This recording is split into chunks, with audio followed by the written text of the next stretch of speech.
Let's talk about the IBM case where people in human resources have been replaced. I mean, what are they going to go and do with AI now which makes them hireable somewhere else? This doesn't seem like a battle that can be really won beyond a point. Thank you, Tamanna. And I was hearing the conversation that is happening. I think we need to divide it in few parts. Firstly, how much of layoff in percentage is happening because of AI and how much of it is happening because of business changes, world changes, the agility that one needs, because the world is continuously changing. So I think let's first, let's look at real numbers. We have numbers that say that 44% of job losses in 2024 were due to AI efficiency. But overall job losses percentage-wise are far more. So we need to understand that not every job loss can and will be because of AI. So that's one. Secondly, the roles which are going and we know for a fact which will go are the ones which can be easily replaced by AI. So clerical roles which don't need as much of value add. Research will always going to be there. Research, you cannot take research completely and convert it to something else.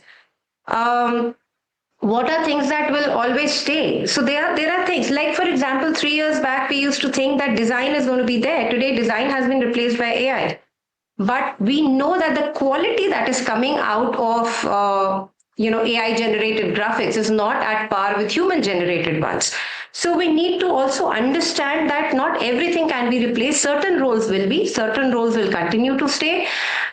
We have to keep moving with the times, upskill ourselves so that we have basic understanding of AI, so that we can have intelligent conversations, so that we at least know how to humanize and ensure we are getting best quality out of AI. I think that is what we need to understand. But Shruti, my only issue with this is, so you're saying the research roles will not be replaced. Those in research listening to this right now might be thinking, okay, the clerical roles will be replaced, but then there are a lot of people doing clerical roles in terms of sheer numbers, absolute numbers. There are more people doing clerical roles. So they cannot become researchers. What do they do? My issue with whenever we talk about this subject is, and I'm not saying it's wrong, this response that AI is going to be an enhancement tool, you can just do other things better, other people will do that job. What will you do?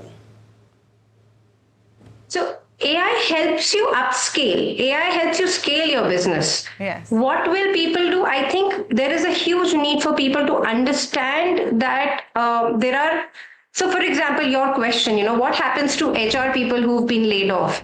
There's a lot of advisory work that can be done that you still need people to do that. There's a lot of consulting work that can be done. You still need people to do that. So those are roles which are still there and they will always be important. You can never let that go. The other question about clerical roles, I think there is a huge need to upskill. And when I say upskill to understand technology, upskill to understand AI, I think any role where you're adding value will continue to stay. Okay, I don't know, Arsh, you want to come in on this? Because broad generic terms always sound great. What is going to happen on ground when you have so many people suddenly looking to upskill and then do what and go where? So it's always the issue when it comes to India as the market with a lot of people looking out for jobs and there are no jobs. But at the same point of time, if I show you the industry perspectives, we don't have good engineers to hire. This is something that's coming from the industry, and I've been in this space from past 2-3 years, looking out at multiple top tech companies who come here, who establish GCCs, and they're looking out for tech talent. But it's still very hard to find good tech talent in India. So it is definitely upskilling that needs to happen. And this upskilling, not only in the tech skills that we generally say, if you want to become a software engineer, these are the 5 things that you need to learn. This is something that is going to be asked in your interviews. But at this point of time with OpenAI or companies like Google, Meta, shipping out updates every 2 weeks or every week, we need to understand that this is something that we need to embrace it along. We need to keep ourselves updated with whatever is happening in the industry. Whichever tools are coming into the market, we need to constantly see how we can use those tools in our workflows and make things easier for us.